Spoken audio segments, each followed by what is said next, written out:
प्रभात मेरे प्यारे विद्यार्थियों।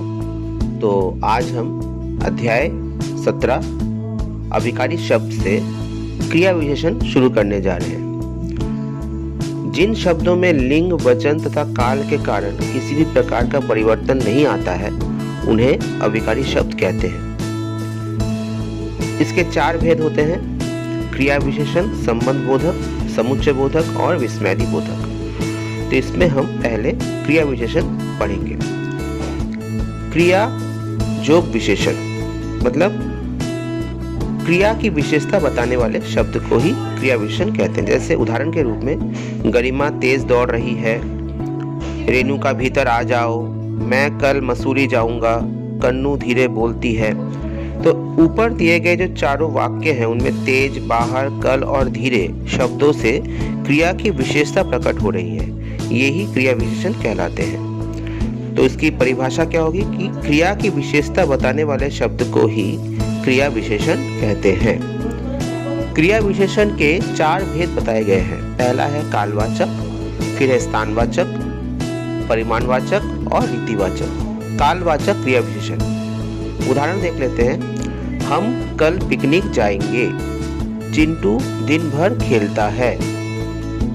तो इन शब्दों में जो आया है शब्द कल और दिन भर, ये काल की विशेषता बता रहा है। काल मतलब समय का ध्यान करवा रहा है। तो जो क्रिया विशेषण शब्द कार्य के होने या कार्य करने के समय का बोध कराता है वे कालवाचक क्रिया विशेषण कहलाता है।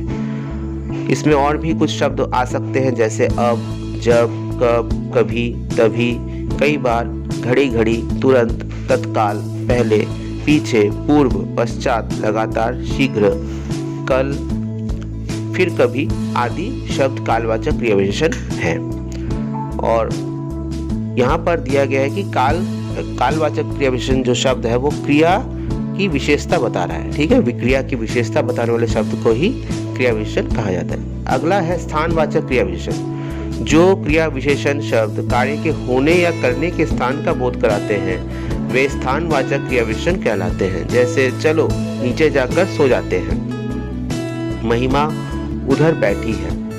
तो यहाँ भीतर, बाहर, नीचे, निकट, समीप, अन्य, जहाँ, कहाँ, तहाँ, ऊपर, इधर, उधर, दाएं, बाएं, उस और, इस और स्थानवाचक क्रिया विशेषण शब्द हैं। तो बच्चों आज हम यहीं तक इसको रखेंगे। अगले 2 भेद जो है वो हम लोग अगले दिन शुरू करेंगे। तो आप लोग सभी जो प्रश्न है उसके लिए तैयार रहे। मेरा पहला प्रश्न है, अभिकारी शब्द किसे कहते हैं? उदाहरण दीजिए। दूसरा प्रश्न है, अभिकारी शब्द के कितने भेद होते हैं? तीसरा प्रश्न है, कालवाचक क्रिया विशेषण किसे कहते हैं? उदाहरण दीजिए। चौथा प्रश्न है, स्थानवाचक क्रिया विशेषण किसे कहते हैं? उदाहरण दीजिए। ठीक है बच्चों, तो ये प्रश्न आप लोग अपनी कॉपी में करेंगे, पूरा करेंगे और इस पाठ को फिर से एक बार दोहराएंगे, अच्छी तरह से पढ़ेंगे। तब तक के लिए आप लोगों को बहुत बहुत धन्यवाद।